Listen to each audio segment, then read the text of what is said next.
À l'intérieur de l'avion. L'avion se rapprochait des îles. À l'intérieur, on avait nos ceintures verrouillées et on était assis sur le bord. On était assis sur le bord, de mon dos contre les parois de l'avion, contre les parois en métal de l'avion. Un avion militaire. J'arrivais à sentir au-dessus de moi les bagages mis dans des filets. J'arrivais aussi au-dessus de moi à sentir les parachutes accrochés comme nous à des ceintures, accrochés comme nous et sanglés à des ceintures, à des sangles, accrochés avec des chaînes au-dessus de nous. J'arrivais à sentir les bagages, j'arrivais à sentir les paquets, les caisses en bois qui étaient juste au-dessus de nous, accrochés à des sangles, accrochés à l'avion.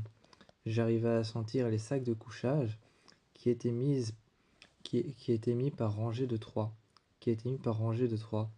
et par beaucoup plus qu'on ne le pensait.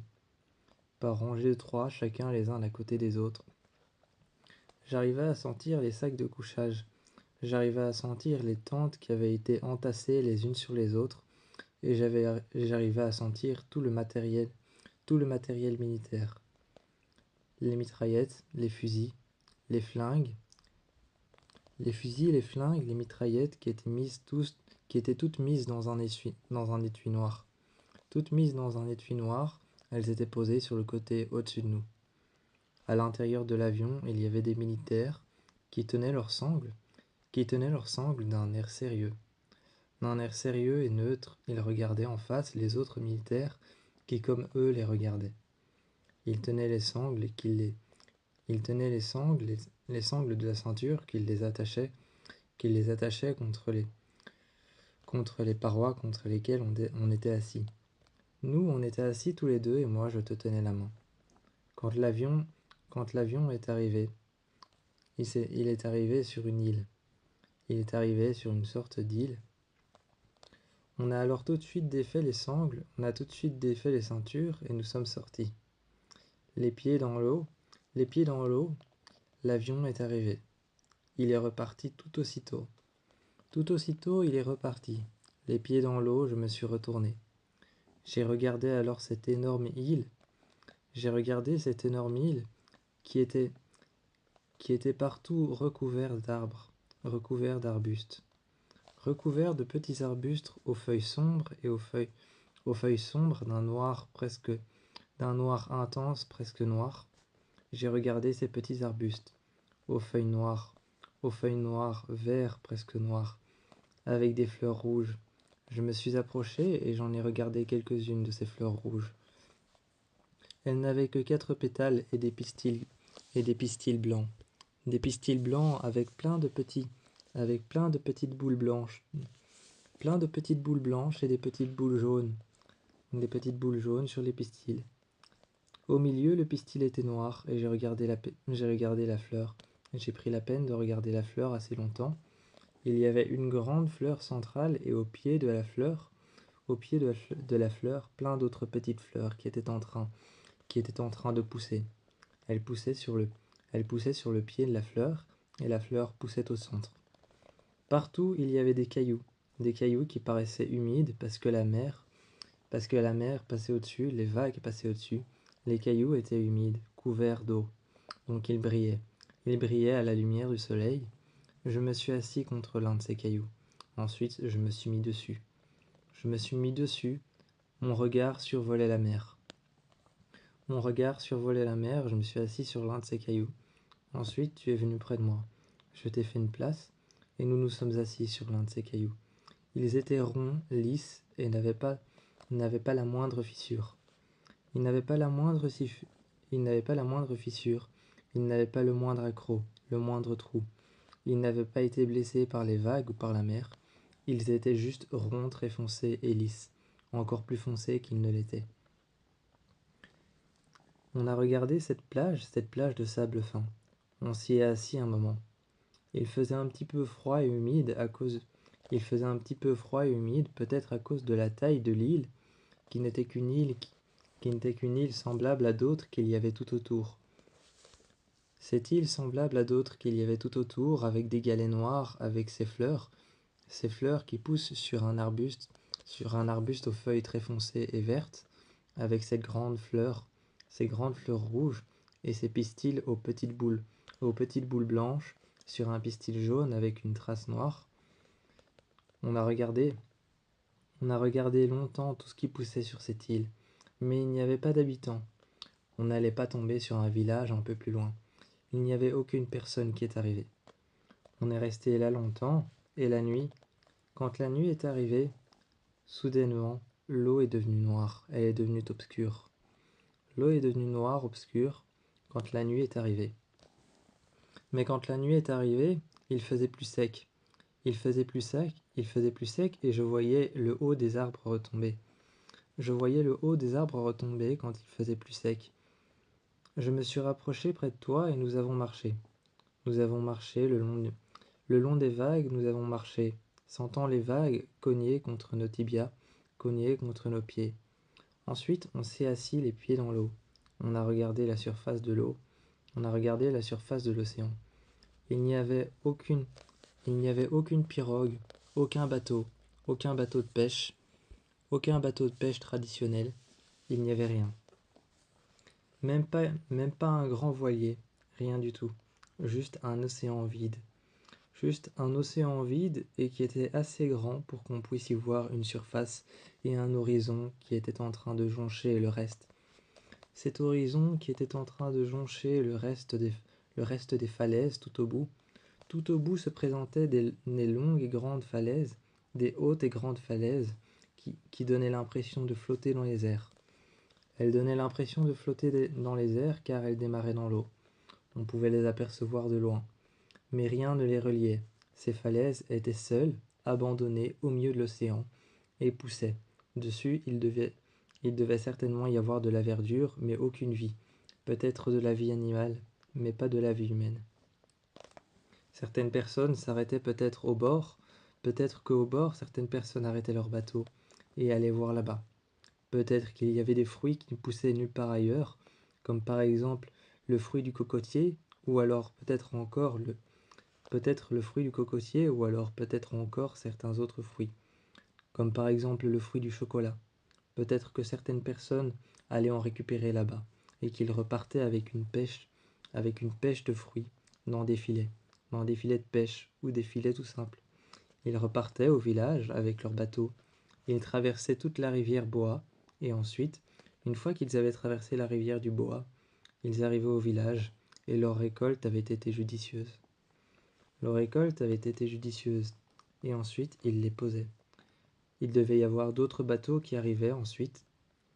Il devait y avoir d'autres bateaux qui arrivaient juste après eux, peut-être des bateaux qui déposaient des poissons par centaines dans des filets, qu'ils déversaient sur une surface lisse, comme par exemple une planche de bois qu'ils avaient fabriquée au village pour les récoltes de fruits, ou alors pour les récoltes de poissons. Nous étions là sur cette plage et nous étions en train d'essayer imaginer un peu tout ça. La nuit, on se collait l'un contre l'autre. On restait l'un contre l'autre parce qu'il faisait sec. Nous n'avions pas besoin d'une tente fabriquée avec des feuilles de palmier, ou pas besoin d'une tente fabriquée avec un vieux tissu. Nous n'avons besoin de rien. Simplement nos vêtements, et peut-être ma veste par-dessus mon épaule et par-dessus ton épaule. On dormait l'un contre l'autre près d'un caillou. Les cailloux la nuit, les gros cailloux noirs la nuit qui étaient contre la mer, qui étaient contre les vagues de la mer. La nuit, ceux qui étaient près de la forêt, ils se réchauffaient. Ils se réchauffaient certainement à cause des arbres, et à cause des arbres qui étaient tous l'un contre l'autre. À cause des arbres qui étaient tous l'un contre l'autre à l'intérieur de la forêt, ils devaient certainement garder la chaleur, et en faire peut-être une source de chaleur qui devait certainement s'évaporer dans les airs et tourner tout autour de la forêt. C'était sûrement ce pourquoi on avait chaud. On se mettait contre un caillou et la surface en était chaude plus qu'autre chose. On dormait l'un contre l'autre en cuillère et moi je mettais ma veste contre toi. On fermait les yeux et on se réveillait le lendemain matin avec le soleil qui frappait contre ce caillou et qui donnait l'impression à la mer de briller, parce que les reflets du soleil qui frappaient contre la surface de la mer donnaient l'impression que des millions de diamants et des millions de fragments de verre étaient à la surface de l'eau. C'était magnifique. On levait les yeux et on s'asseyait sur un caillou comme d'habitude. On n'a pas commencé à faire comme les naufragés, à se bâtir une lance pour pouvoir aller pêcher le poisson. On a simplement profité en attendant le prochain radeau, ou alors en attendant la prochaine pêche, ou alors en attendant simplement le prochain bateau, que la prochaine pêche qui viendrait à cette île nous prenne avec eux. Quand la prochaine pêche est arrivée, un radeau est arrivé, une sorte de radeau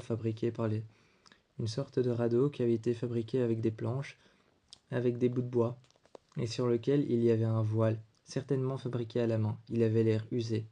Il avait l'air très facilement usé. Des femmes et des hommes nous ont invités à monter dessus. On est monté dessus, et il y avait des barils. À l'intérieur, des fruits qu'ils avaient récoltés certainement sur ces grandes montagnes. On en a pris certains et on a demandé si on pouvait. Les femmes, avec un couteau, nous l'ont ouvert en deux, nous l'ont vidé dans les mains, et on a commencé à manger avec elles. Un des enfants qui était à côté de nous nous a demandé s'il pouvait en avoir, parce qu'il n'arrivait pas à couper son fruit en deux. J'ai ouvert un fruit en deux, j'avais regardé comment la femme avait fait. J'ai ouvert le fruit en deux, je lui ai vidé dans les mains. On a mangé ensemble avec ce petit enfant qui était à côté de nous. Quand on a rejoint le village, le radeau est arrivé. Il s'est mis sur le côté près d'un rocher. Ils l'ont accroché au rocher. Et nous avons rejoint les vagues sur le bord de la mer en passant par les rochers. On a rejoint le village un peu plus loin. Les récoltes avaient été prodigieuses, judicieuses. On les a alors posées sur cette grande table et on a aidé tout le village. À ramener les récoltes de fruits et les récoltes de poissons. On a aidé les femmes du village qui étaient en train de vider les poissons et de déposer les abats sur le côté. Elles déposaient les abats sur le côté, mais une vieille femme est arrivée. Quand on déposait les abats sur le côté, j'étais sur le point de les jeter. Elle me les a pris dans les mains. Mes mains étaient couvertes de sang, de tripes de poisson. Elle m'a regardé et elle m'a dit qu'on gardait les abats. On gardait les abats et les tripes de poisson. Elle les a mises dans une grande casserole, une grande marmite en métal. Elle a commencé à verser de l'eau de mer. Évidemment, elle était déjà salée. Ils avaient réponse à tout ici. Ils avaient réponse à tout. Comment faire à manger correctement? Ou alors comment suivre les traditions? Comment faire à manger correctement? Comment faire en sorte que leur pêche soit bonne? Comment faire en sorte de trouver des fruits? Et comment faire en sorte de pouvoir s'habiller correctement? Ils avaient presque réponse à tout. Presque à tout. Mais cette femme est arrivée. Elle m'a pris les abats des mains et elle les a mises dans une marmite. Elle a mis de l'eau qu'elle a été chercher au bord d'une petite rivière qui s'est lancée dans la mer entre les rochers. J'ai vu que cette femme prenait des oursins à la main, à main nue. Elle les ouvrait en deux, elle les cassait avec une sorte de pierre sur laquelle elle appuyait sur leur coquille. Elle récupérait les femelles, uniquement les femelles, car seulement les femelles se mangent. Elle les mettait à l'intérieur et faisait une sorte de... Elle était en train de faire une sorte de repas, une sorte de soupe qu'elle avait appelée la soupe de pochot.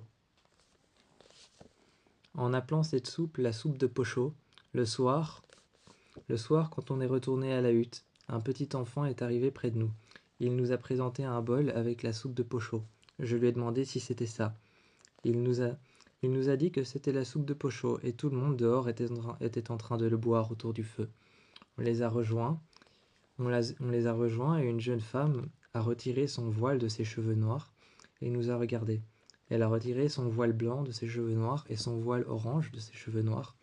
Elle nous a regardés avec ses yeux bleus lumineux à la lumière du feu de camp, et elle nous a invités à s'asseoir sur une bûche. On s'est assis et on a commencé à boire avec les autres. On est retourné dans notre hutte et ce soir-là, on s'est endormi.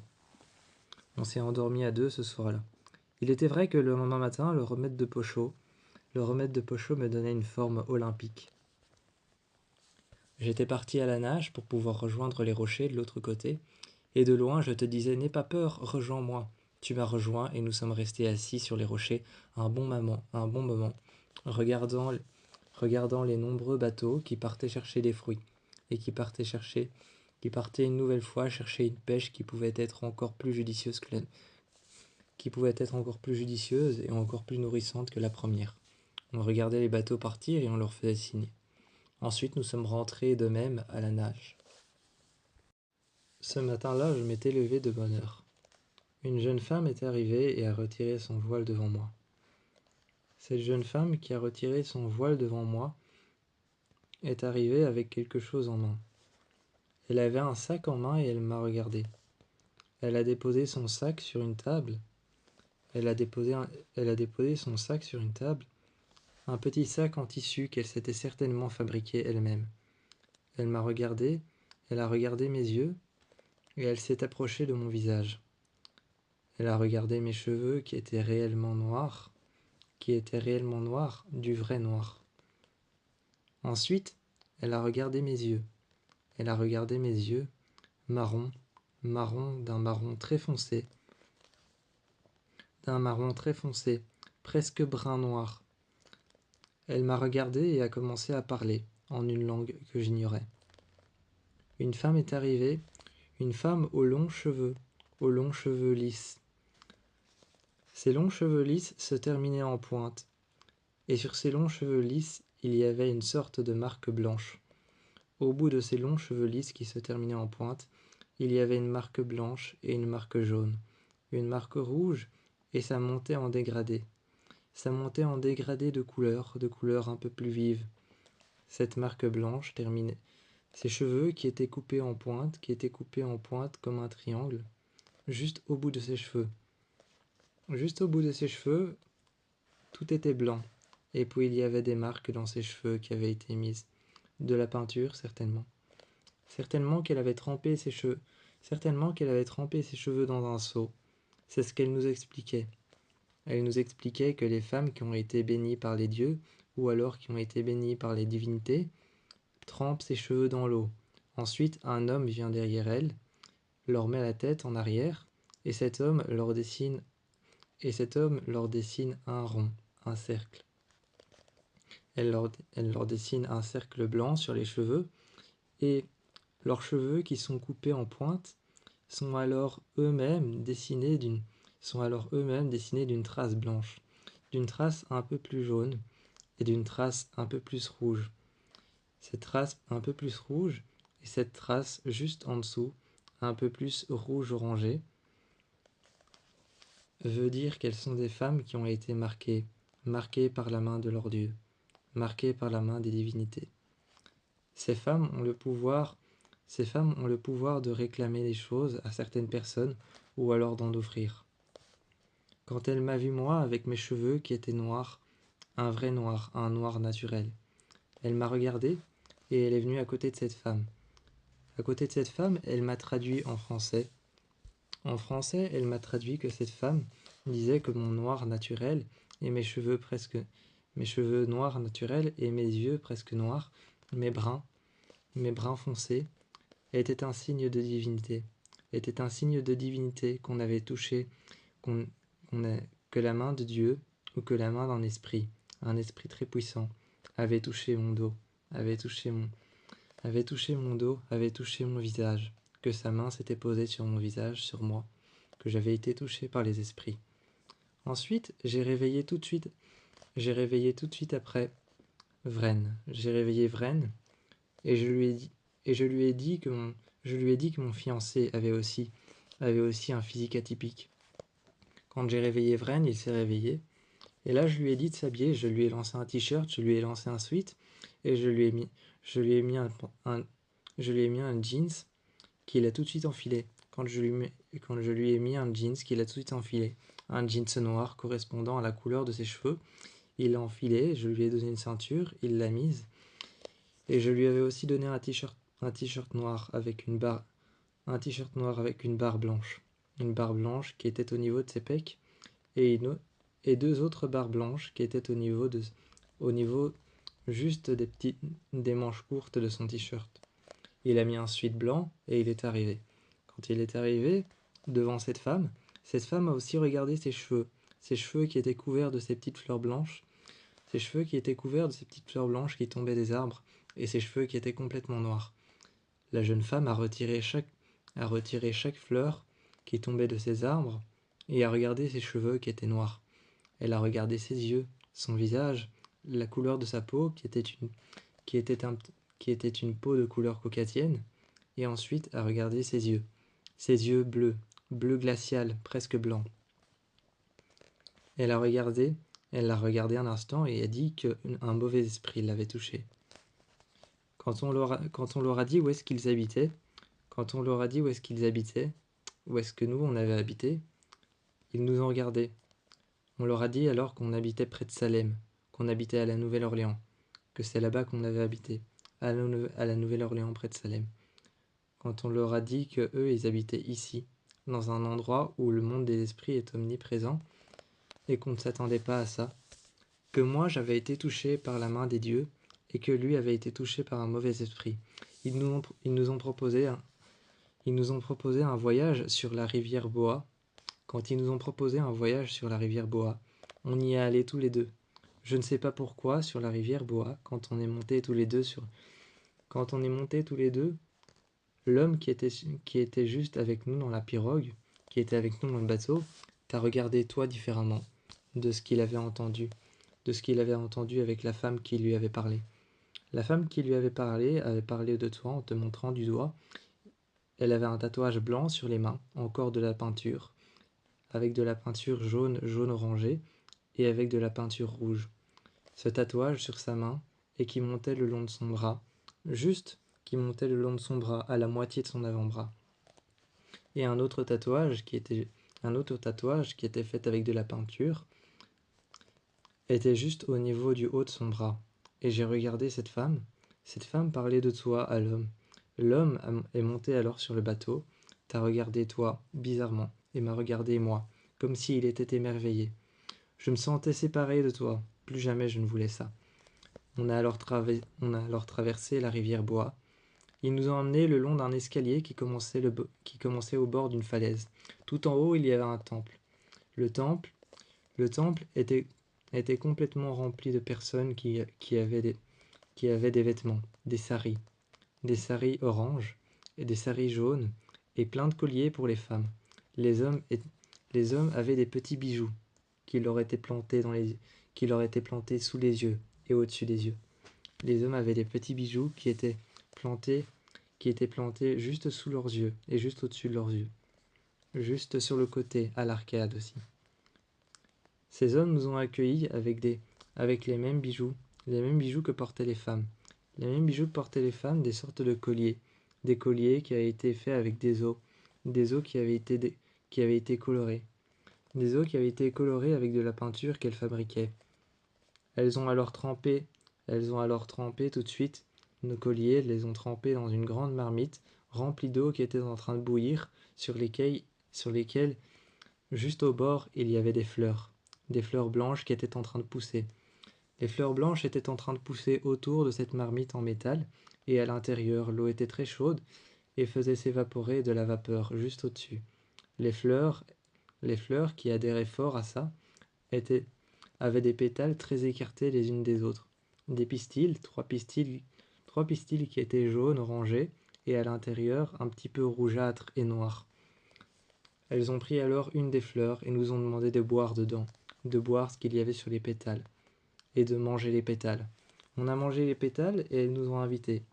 Elles nous ont montré une chambre et les lits étaient au sol.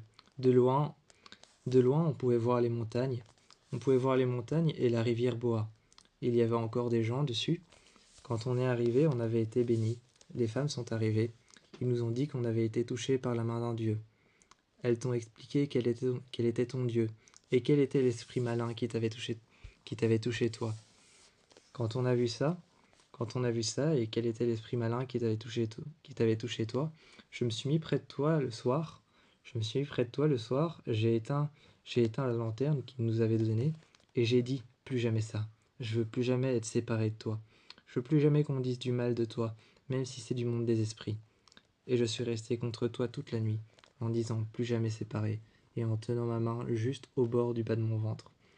Au bord du bas de ton ventre et au bord du bas de mon ventre, je me suis mis face à face contre toi, j'ai tenu ta main et j'ai dit plus jamais séparés. J'ai déposé mes lèvres sur les tiennes et je t'ai embrassé. J'arrivais à sentir la douceur de tes lèvres et la douceur de ton visage contre le mien, en te disant plus jamais ça, plus jamais séparés, même pour le monde des esprits et des dieux. Le matin, on a été réveillé par un vieil homme. On a été réveillé par un vieil homme, et le vieil homme nous a donné des bracelets. Il nous a donné des bracelets qui avaient été faits en métal, sur lesquels il y avait un dragon. Il y avait des dragons, il y avait aussi des animaux. Il y avait des pandas qui étaient typiques du Japon. Il y avait beaucoup d'animaux typiques du Japon, comme par exemple aussi la vache qu'on trouve en Inde. Il y avait aussi des animaux comme par exemple le chat, ou alors encore plein d'animaux, comme par exemple le dragon. Certains animaux parfois n'existaient pas. Certains animaux n'existaient pas, il y avait aussi le corbeau, ou alors des animaux. Des animaux qui avaient des ailes, ou qui s'étaient échangés des corps. Des animaux qui s'étaient échangés des corps, qui s'échangeaient des positions, ou alors qui se battaient. Sur ces bracelets qu'il nous a donnés, il y en avait plusieurs, peut-être une dizaine, ou alors peut-être juste 4 ou 5. Le premier ressemblait à un énorme dragon. Qui s'entrecroise. Au final, à l'avant, il retrouve sa queue devant lui, et à l'arrière, il retrouve sa queue juste au-dessus de son visage. Le deuxième bracelet représentait un panda qui était en train de hurler sur un ours. Le deuxième représentait un corbeau qui était en train de plonger et de ramasser un poisson, un énorme poisson qui dans l'air était en train d'attraper son corps. On regardait ces images, on était dans notre hutte et ils sont venus nous chercher. Ils sont venus nous chercher dans notre hutte et quand ils nous ont amenés avec un bateau, ils nous ont déposés au même escalier. On est monté et ce vieil homme est monté avec nous. Il est monté avec nous et au temple, il y avait plein d'enfants qui étaient devant un autre vieil homme. Celui-ci était habillé en blanc. Il avait les mêmes bracelets que nous et j'ai regardé mon bras, comme toi tu as regardé ton bras. Ce vieil homme avait plein d'enfants devant lui. Les enfants étaient en train de sculpter avec un couteau, avec quelque chose de tranchant. Ils étaient en train de sculpter quelque chose qui commençait à ressembler à un dragon. Un enfant venait de terminer son dragon et l'a montré au vieil homme. Le vieil homme a retiré son voile, a caressé quelque peu ses cheveux pendant un moment. Pendant un moment, il a caressé ses cheveux gris et a caressé les cheveux de l'enfant, des cheveux qui étaient noirs. Le vieil homme a levé les yeux et a regardé mes cheveux à moi et tes cheveux à toi. Nous avons tous les deux les cheveux noirs et il a regardé mes yeux bruns foncés et a regardé tes yeux clairs, très clairs, presque blancs, d'un bleu presque blanc. Il les a regardés et quand il m'a regardé moi, il a dit « Esprit ». Ensuite, quand il t'a regardé toi, il a dit « Demonio ». Quand il t'a regardé toi, il t'a dit « Demonio, démon ». Ensuite, quand il m'a regardé moi, il m'a dit Dieu, divinité, esprit. Il a posé sa main sur ton cœur et sur mon cœur. J'avais pas compris, mais je sais que j'avais un petit peu fait du latin. En apprenant les chiffres romains, je me souviens qu'à l'école, j'avais fait un petit peu de latin. Donc je m'étais dit que certainement, démonio voulait dire démon. Quand il a dit quelque chose comme ça, quand il m'a dit esprit, ou alors qu'il m'a dit encore autre chose, qu'il m'a dit divinité ou Deus, j'avais compris quand il m'avait dit Deus, ça voulait dire certainement Dieu. Je me souvenais de mes cours de latin, et alors le soir, je me suis assis sur ces lits qu'il y avait à ras du sol, et j'ai commencé à penser Deus, qui voulait dire Dieu. Je me souvenais de cette phrase que j'avais appris qui disait Finiditeos. Finish this Theos voulait tout simplement dire Dieu s'arrête ici. Je me suis souvenu de cette phrase qui avait été prise hypothétiquement par ma prof qui m'avait appris à dire Finish this Theos, qui veut dire Dieu s'arrête ici. Elle m'avait appris beaucoup d'autres choses quand j'apprenais les chiffres romains. Elle m'avait appris à lire le latin et elle m'avait appris à le traduire. Pas par écrit, mais lorsque je l'entends. Phonétiquement, elle m'avait appris à le traduire. Alors je savais ce qu'elle avait dit. Je savais ce qu'il avait dit. Il t'avait dit à toi, esprit, et à moi, il m'avait dit, Dieu, divinité. Je t'ai regardé et encore une fois, j'avais l'impression d'être séparé de toi. Nous nous sommes approchés d'une femme, et l'homme nous a emmenés, celui qui a monté les escaliers, avec nous, il nous a emmenés, et le long des rochers, tout au bord des rochers, vue sur la mer, avec quelques bateaux qui étaient dans les rivières, quelques bateaux tout plats, quelques pirogues sur lesquelles il y avait des gens, beaucoup de gens, peut-être 8 personnes ou plus. Il y avait aussi des endroits faits en bambou sur lesquels ils pouvaient s'arrêter, et les gens récupéraient des filets qu'ils jetaient la nuit. Ils les récupéraient le matin. Il y avait 2 femmes et 2 hommes et des enfants qui récupéraient un filet plein de poissons sur une sorte de support en bambou qu'ils avaient fait avec des sortes de tuteurs qu'ils avaient enfoncés à l'intérieur de la rivière. Ils récupéraient tout ça et les mettaient sur un bateau qui était en train d'arriver et repartaient au village. Cette femme était en train de nous montrer, allongée sur le sol, alors que nous, on était sur des fauteuils sur lesquels il y avait des coussins qui étaient certainement fabriqués par eux. Et il y avait un morceau de tissu sur une sorte de planche en bambou sur lesquelles on était assis. Cette femme était une geisha. Elle était dans le temple avec nous, venue se réfugier. Elle avait pris une fleur et nous l'avait offert. Pendant toute la séance, elle était en train de manipuler un serpent sur son ventre et sur son dos, sur ses jambes et sur ses épaules. Pendant toute la séance, elle était en train de manipuler un mamba noir et elle nous le montrait. Elle nous l'a mis dans les mains, mais soudainement, j'ai eu peur. Elle m'a regardé et s'est mise derrière moi et m'a dit « Toi, arbre ». Elle t'a regardé toi et a pris le mamba noir dans mes bras et t'a dit à toi « Toi, arbre ». Ensuite, elle a dit « Vous êtes arbre pour serpent ». On l'a regardée, elle voulait certainement nous dire « Vous êtes l'arbre pour le serpent ». Ensuite, elle m'a dit « Arrêtez, stop ».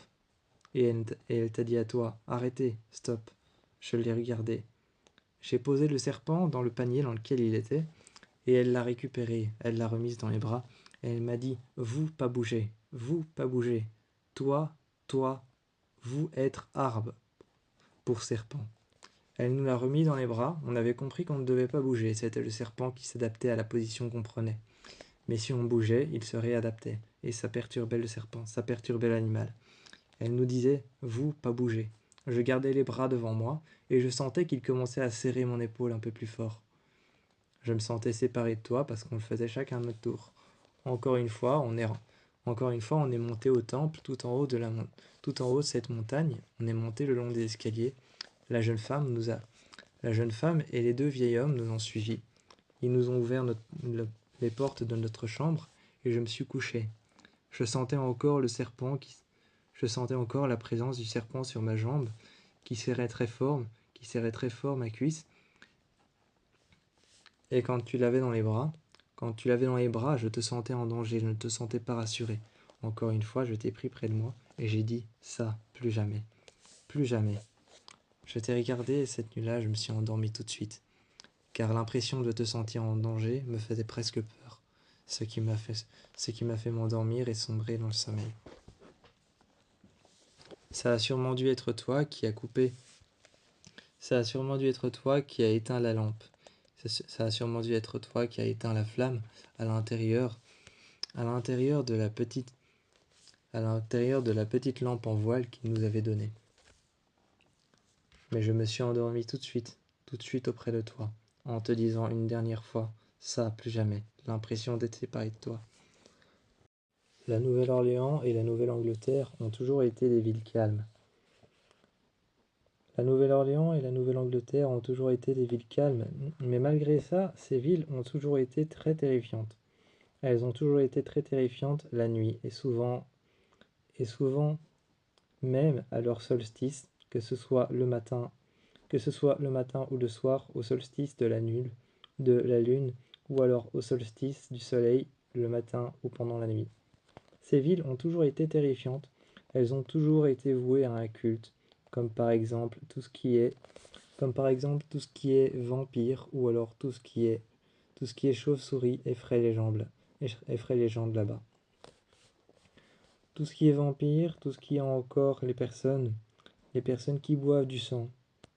Bref, tout ce qu'on peut qualifier de légende urbaine, effraie les gens là-bas. Certaines personnes là-bas sont persuadées d'être des loups-garous. Certaines familles vivent dans le noir complet dans des maisons qui pourtant fonctionnent. Dans les maisons où pourtant les lampes fonctionnent, des personnes vivent dans des maisons énormes, des maisons blanches, des maisons, des maisons qui sont faites de briques blanches. Ils vivent à l'intérieur, terrés, reclus, isolés. Ils ferment les rideaux et ne les ouvrent jamais. Ils vivent comme des vampires.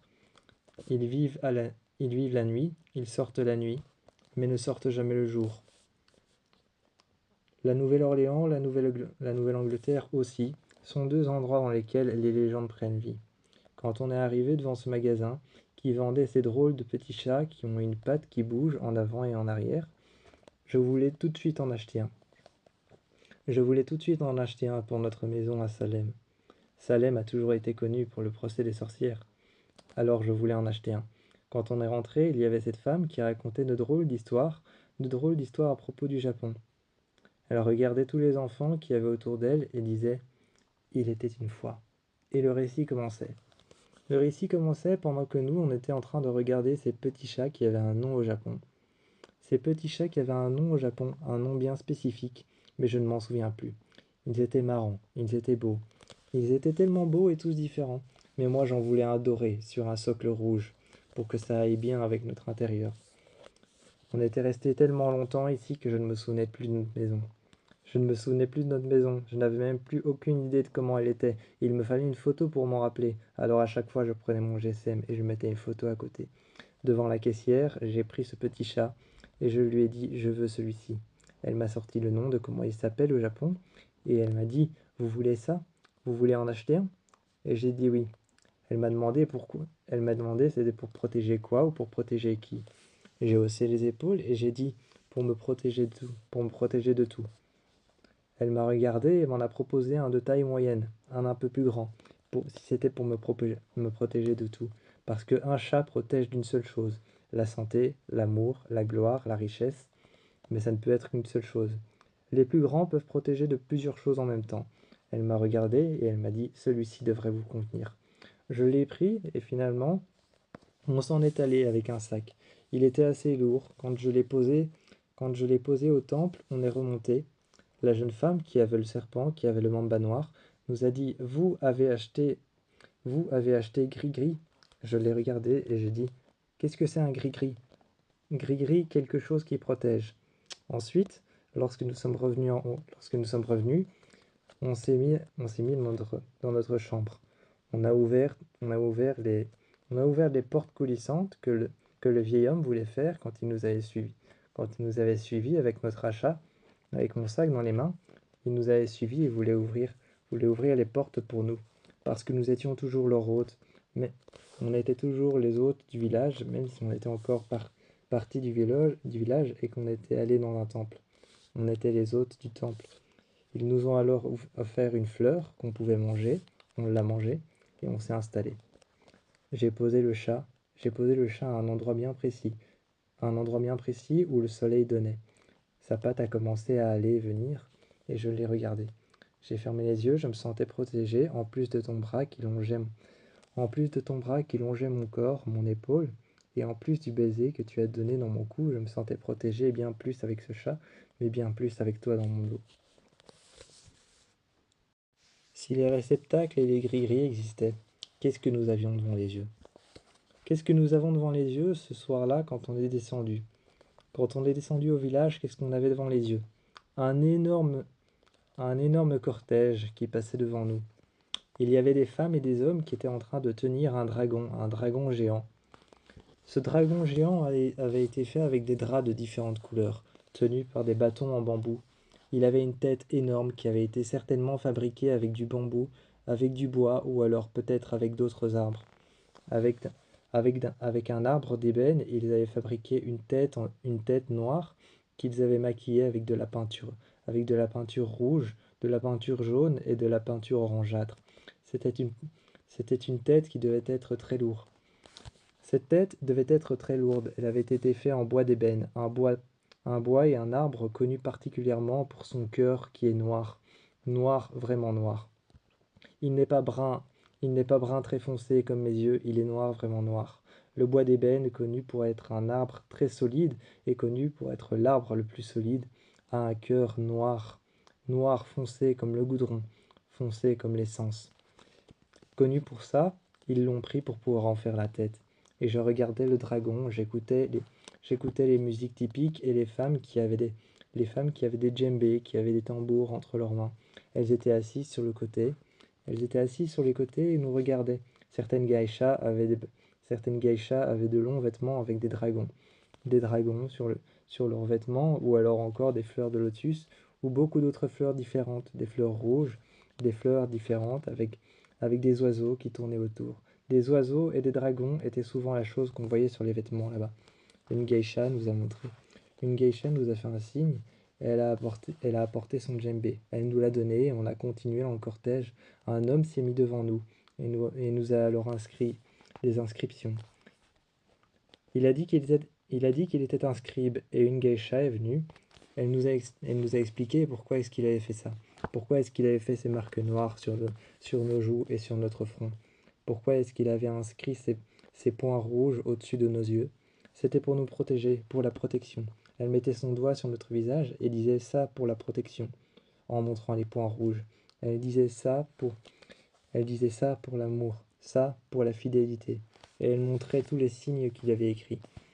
Tous les signes qu'il avait écrits, on suivait le cortège. Les femmes étaient derrière nous, et elles nous demandaient de porter leur instrument. Elles nous demandaient d'aider les autres, et on tenait le dragon et on avançait. C'était particulier ici, jusqu'à ce qu'on arrive à un temple, où ce temple ne protégeait qu'une seule chose, un paquet d'encens, un paquet de bâtons d'encens que chacun devait apporter. Chacun avait un bâton d'encens qui était donné par un moine.